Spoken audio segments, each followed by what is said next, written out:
Hello viewers, आप सभी का स्वागत है हमारे यूट्यूब चैनल ज़ीरो एफआईआर में। यहाँ हम लॉ को समझते हैं बहुत ही आसान और सरल भाषा में। आज हम बात करने जा रहे हैं ज़ीरो एफआईआर के बारे में। तो ज़ीरो एफआईआर या एफआईआर यानी फर्स्ट इंफॉर्मेशन रिपोर्ट, ये दो ऐसे शब्द हैं जो सीआरपीसी या बीएनएसएस में कहीं भी मेंशन्ड नहीं है। तो सवाल पैदा होता है कि एफआईआर होती क्या है। देखिए, एफआईआर किसी भी कॉग्निजेबल की इंफॉर्मेशन जब पहली बार पुलिस के पास पहुंचती है तो पुलिस उसे सीआरपीसी की सेक्शन 154 या बीएनएसएस की सेक्शन 173 के तहत रिकॉर्ड कर लेती है और कॉन्सिक्वेंटली जो डॉक्यूमेंट जनरेट होता है, जो रिपोर्ट जनरेट होती है, उसी को बोला जाता है first information report.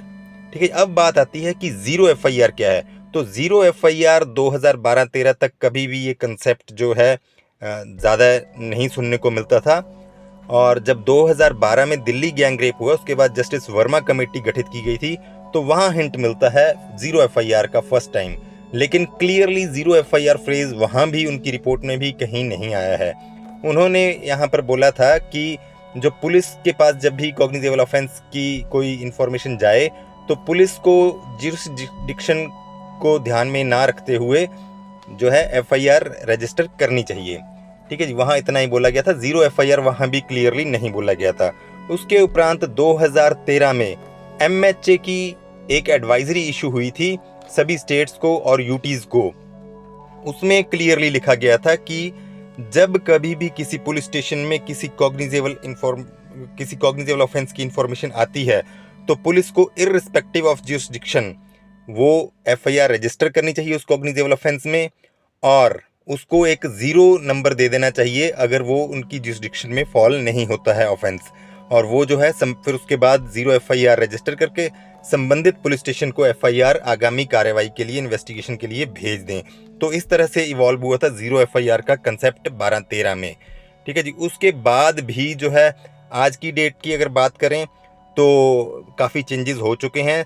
Zero FIR का एक अलग रजिस्टर पुलिस स्टेशन में तैयार होता है, कंप्यूटर में ही जनरेट होता है। अब किसी पुलिस स्टेशन में मान लो 5 ज़ीरो एफआईआर रजिस्टर हुई हैं, ठीक है जी, तो वो पांचों का अलग अलग सीरियल नंबर होगा वो, और रजिस्टर होने के बाद संबंधित थाने में इन्वेस्टिगेशन के लिए वो भेज दी जाती है एफआईआर, और वहाँ संबंधित थाने में दोबारा से एक रेगुलर नंबर उस एफआईआर का जनरेट होगा।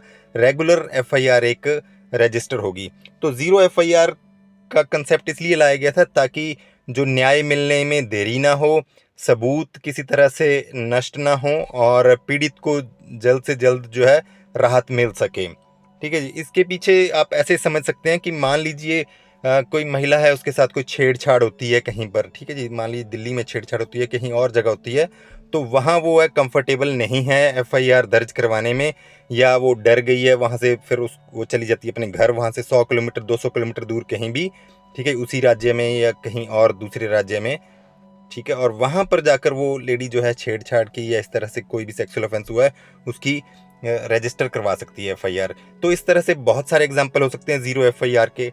ठीक है जी, तो जब भी आप कहीं जाएं दूसरे थाने में जहाँ पर वह अपराध नहीं हुआ है, वहाँ पर जाकर आप कॉग्निजेबल ऑफेंस की इंफॉर्मेशन दर्ज करवाएं तो पुलिस को वो रजिस्टर करनी पड़ेगी, आपकी इंफॉर्मेशन उस पर एफआईआर रजिस्टर करनी पड़ेगी। तो उसी को बोला जाता है ज़ीरो एफआईआर। ठीक है जी, अब अगर जो पुलिस मना कर दे आपकी एफआईआर रजिस्टर करने से, तो आपके पास इसके बहुत सारे जो हैं उपचार हैं।